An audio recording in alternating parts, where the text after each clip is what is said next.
இன்னும் சில மணி நேரம்தான் மொத்தமாக முடங்கும் அமெரிக்கா. ட்ரம்ப் பிடிவாதத்தால் ஏற்படும் பேராபத்து.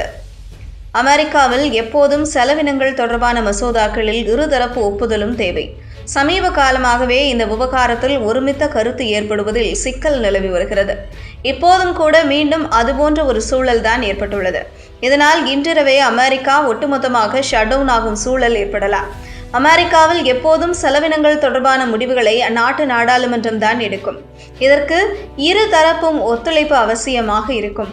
பெரும்பாலான சூழல்களில் இருதரப்பும் கடைசி வரை பேசி ஒரு தற்காலிக டீலுக்கு வந்து விடுவார்கள். ஆனால் சமீப காலங்களாக அதுபோன்ற டீல்களை ஏற்படுத்த முடிவதில் சிக்கல் ஏற்படுகிறது. இதுபோல செலவினங்கள் மசோதாவுக்கு ஒப்புதல் கிடைக்கவில்லை என்றால் அரசுக்கு தேவையான நிதி கிடைக்காது. இதனால் அமெரிக்கா முடங்கும் சூழலுக்கு தள்ளப்படும். இப்போதும் கூட மீண்டும் அதுபோன்ற ஒரு சூழல் ஏற்பட்டுள்ளது.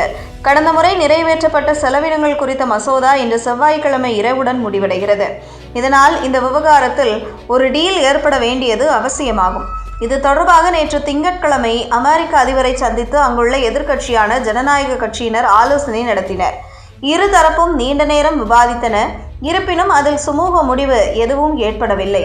இன்றிரவுக்குள் டீல் கையெழுத்தாகவில்லை என்றால் நிச்சயம் அமெரிக்கா முடங்கும்.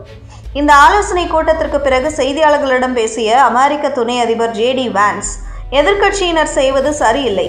அமெரிக்க மக்களின் நெற்றியில் துப்பாக்கியை வைத்து நாங்கள் சொல்வது போல் நடந்து கொள்ள வேண்டும் என ஜனநாயக கட்சியினர் மிரட்டுவது போல பேசுகிறார்கள். அது சரியான போக்கு இல்லை. அவர்களின் இந்த பொறுப்பற்ற நடவடிக்கையால் நாம் ஷட் டவுன் நோக்கி செல்கிறோம் என்றே நினைக்கிறேன் என்றார். செலவினங்கள் தொடர்பான மசோதாக்களில் தங்களுக்கும் ஆளும் ட்ரம்ப் தரப்புக்கும் இடையே மிகப்பெரிய கருத்து வேறுபாடுகள் இருப்பதாக அமெரிக்க செனட் சபையின் ஜனநாயக கட்சி தலைவர் சக் ஷூமர் தெரிவித்தார்.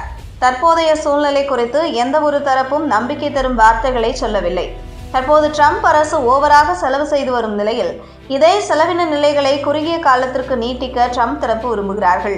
அதாவது தற்போது உள்ள மசோதாவின்படி செலவினங்கள் குறித்து முடிவெடுக்கும் அதிகாரம் ட்ரம்பிற்கு போகிறது. இதனால் இதே நடைமுறை நீடிக்க வேண்டும் என ட்ரம்ப் தரப்பு விரும்புகிறது. ஆனால் இந்த நடைமுறைக்கு ஒரு முடிவு கட்ட வேண்டும் என்று ஜனநாயக கட்சியினர் விரும்புகிறார்கள்.